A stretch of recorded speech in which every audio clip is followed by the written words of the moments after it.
At home to my church family. I'm so glad this isn't going over a weekend because I'll get to be in church on Sabbath.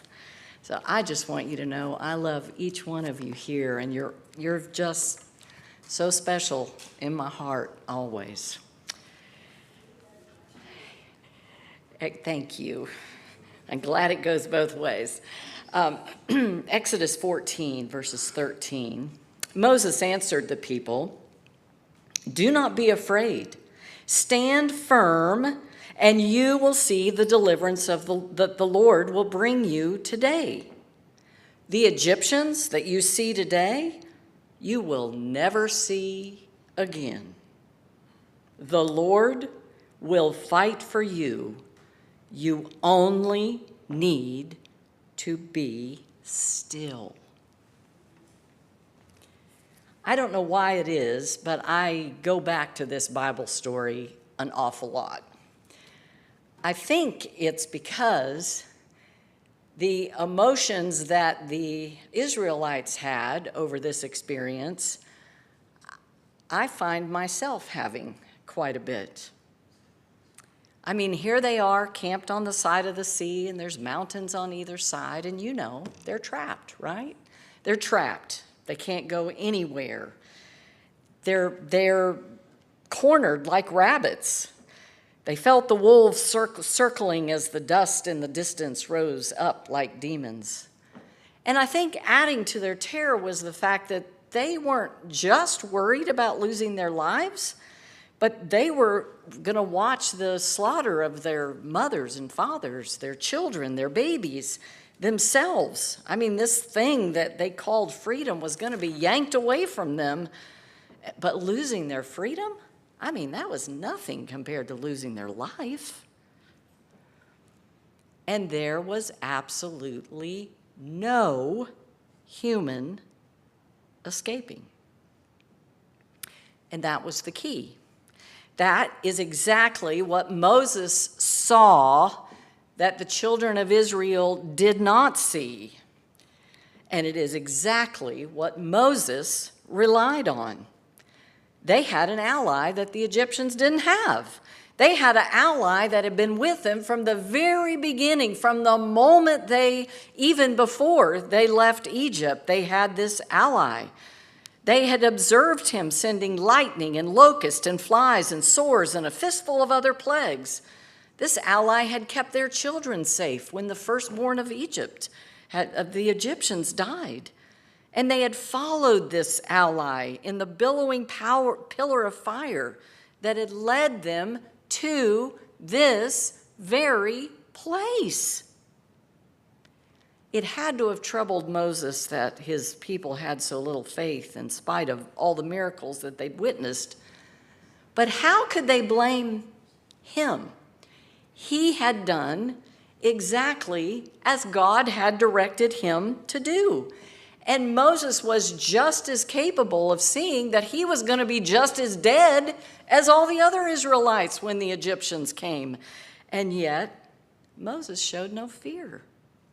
His calm, assuring words to his people were, "Fear not, stand still, you're never going to see these guys again, and just see what the Lord's going to do for you. Stand still." Wasn't a time for striving or fretting or worrying. Stand still and wait for God to act. Practice the wisdom of waiting. We have kind of a joke around our house. The kids know it pretty well, and you guys probably know it too.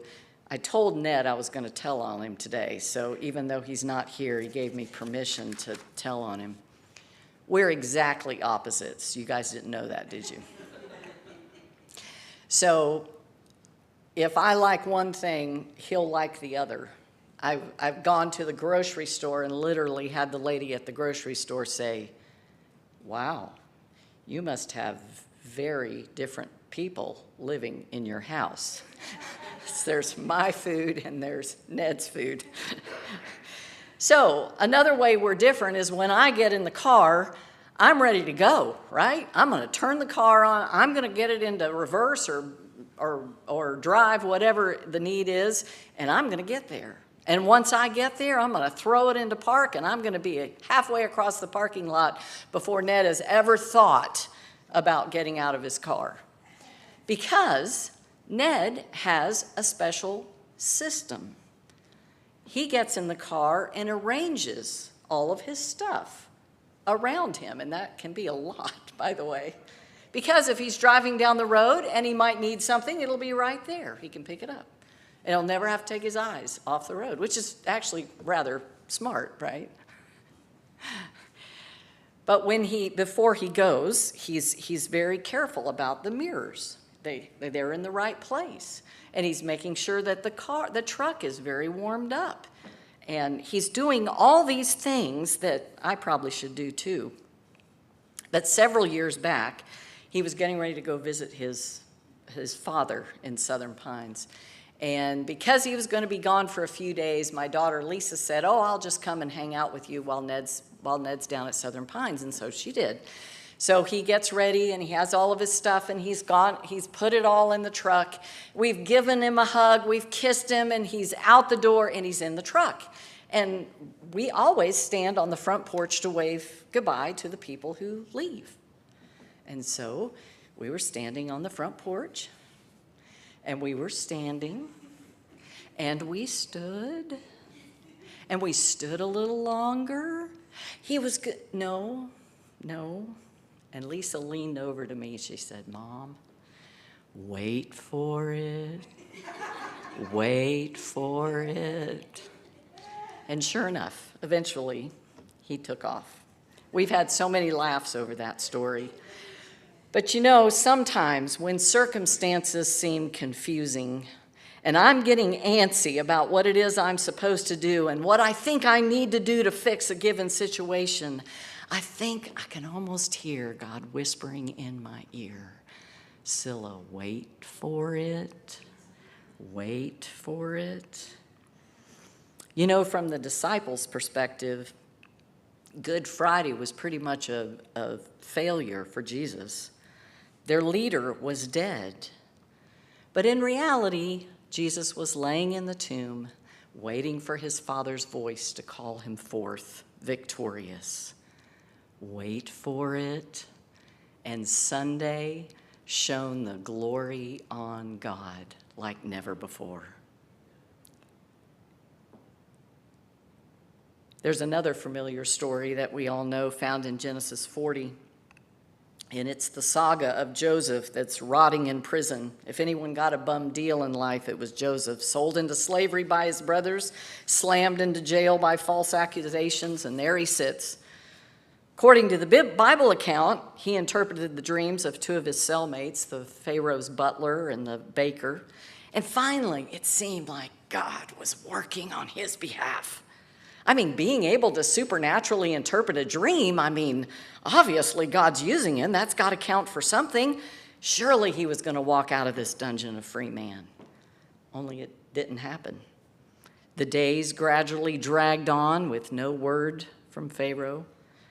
Surely the butler has shared my story by now, Joseph must have thought. But the days became weeks, and the weeks became months, and the months eventually became years. 2 agonizing years crawled by before God sent Pharaoh a dream, and the memory of the butler was aroused, and he told Pharaoh about Joseph. And yet the Bible doesn't record even a single account of Joseph murmuring or complaining, because Joseph had learned the wisdom of waiting. You know, waiting accomplishes many purposes. It tests our character, for one. And waiting can strengthen our faith. And I think sometimes God delays in order to intensify our trust in him. And sometimes he makes us wait in order to counter our pride because we think we know better.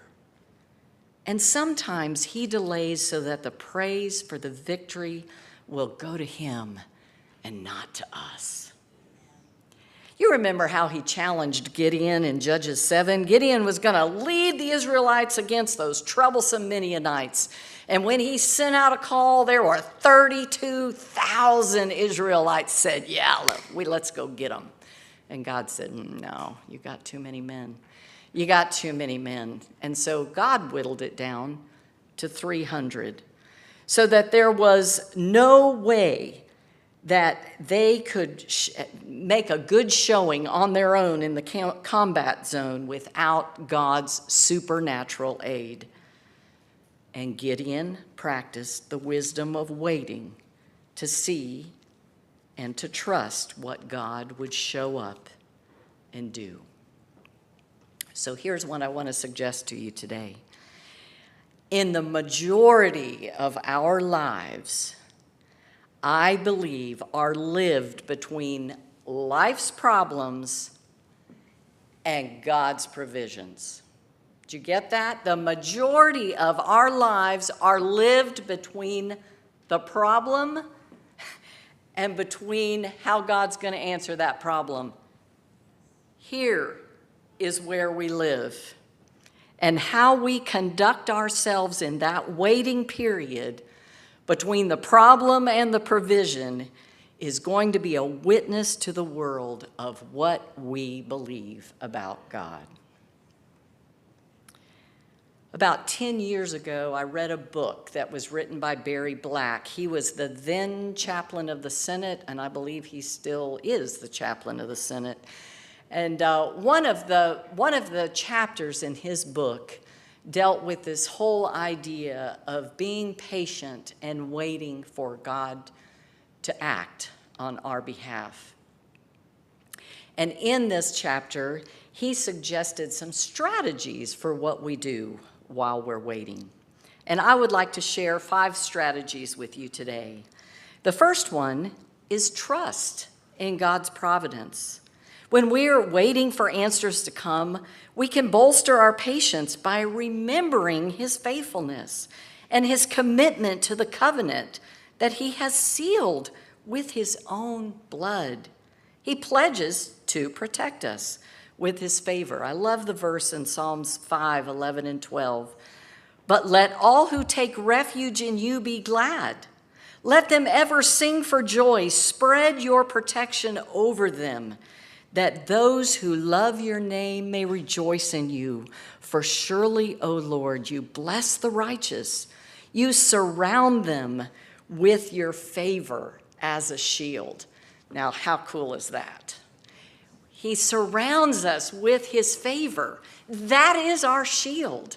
And if we can remember these things, that we're surrounded by God's favor, whether we are standing tall on a mountain peak of success or laying flat on our back, as long as God is with us, we can rest in his faithfulness.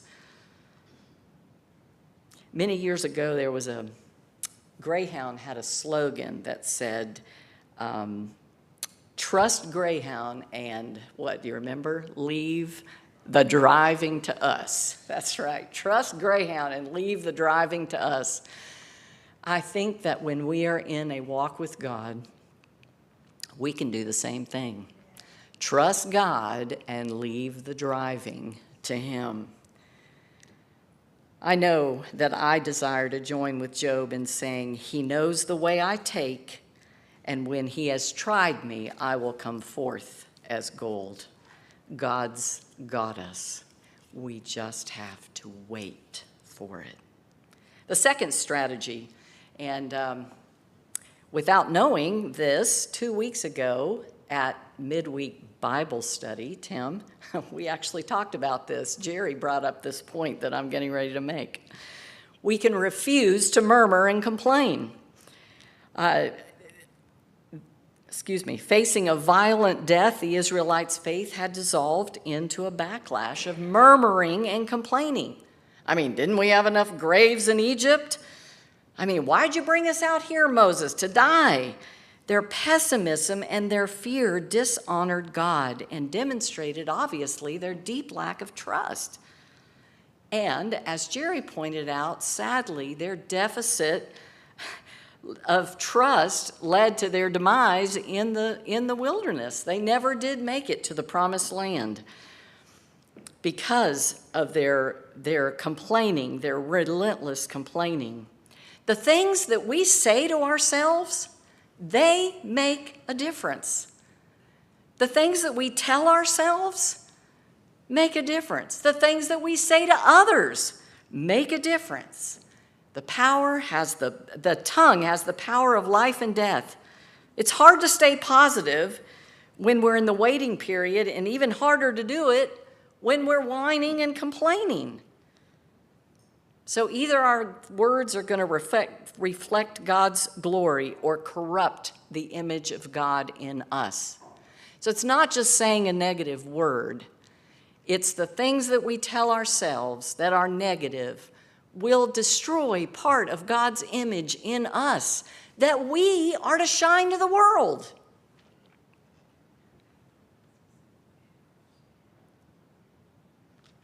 Remember what God has already done, the third strategy. Do you think it was unrealistic in this terrible experience for the Israelites? Do you think it was unrealistic to say that Israel shouldn't have panicked or complained? I mean, they were trapped. I think it was. Now, I'm not ragging on the Israelites because guess what? I whine and complain, and I don't have faith either the way that I should. But by the time the Israelites had faced that Red Sea, God had given them sufficient evidence of his almighty power to trust him, even in the face of death. The problem was their focus was not on their great deliverance, was not on how God had taken care of them, was not on everything God had done. Their focus wasn't on the good stuff. Their focus was on fear. What about us? Where's our focus? Are we sharing with each other the things that God does in our life and continues to do it? Are we focused on the negative? Are we focused on the seemingly impossible?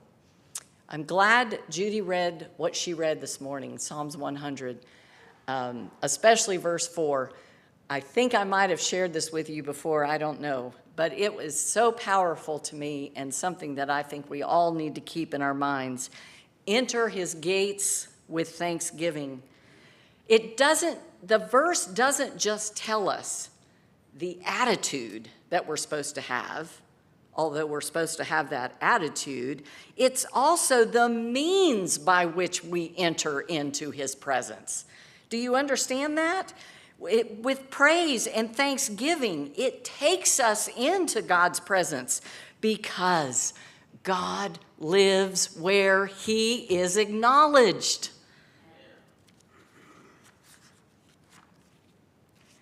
The fourth strategy is to believe that God can do the impossible. Sometimes we fail to wait for God to act because the challenge just seems too great. We sort of believe, yeah, he's got a handle on some of these things, but I don't know, this other stuff may just be a little bit too great. Like Jairus' friends, for example. Sir, your daughter is dead. I mean, don't trouble this man any further. Yes, when she was sick, we had a chance, but she's dead. Sorry, the impossible has now happened, so just let Jesus go. And yet Jairus had the faith to believe that Jesus could even raise the dead and bring his little girl back to life.